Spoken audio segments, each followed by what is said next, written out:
আসসালামু আলাইকুম। বাংলাদেশ বর্তমান কৃত্রিম দুর্যোগের মোকাবিলা করছে। আমি গতকালকে রাতে আমার একটা ভাইয়ের ভিডিও দেখেছি।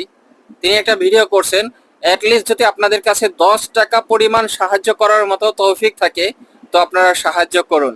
অন্তত আপনার 10 টাকার বিনিময়ে একটা মানুষের 1 বোতল বিশুদ্ধ পানির ব্যবস্থা হবে। আপনারা যাকে ভালো মনে হয় এবং যেই সংগঠনকে আপনাদের বিশ্বস্ত মনে হয়, 18 কোটি মানুষ যদি আপনারা এই 40 লক্ষ মানুষের পাশে দাঁড়ান, তবে এটা কোনো দুর্যোগই না। আমি আশা করি যার যার অবস্থান থেকে যতটুকু সম্ভব, যদি সম্ভব হয় 10 টাকা পরিমাণও যদি হয়, অন্তত সেই ফান্ডকে আপনার 10 টাকা দিয়ে সাহায্য করুন। 40 লক্ষ মানুষকে আমরা হয়তোবা সামনে এগিয়ে নিয়ে আসতে পারবো। প্রাকৃতিক দুর্যোগ মেনে নেওয়া যায়, কিন্তু কৃত্রিম দুর্যোগ মেনে নেওয়া যায় না।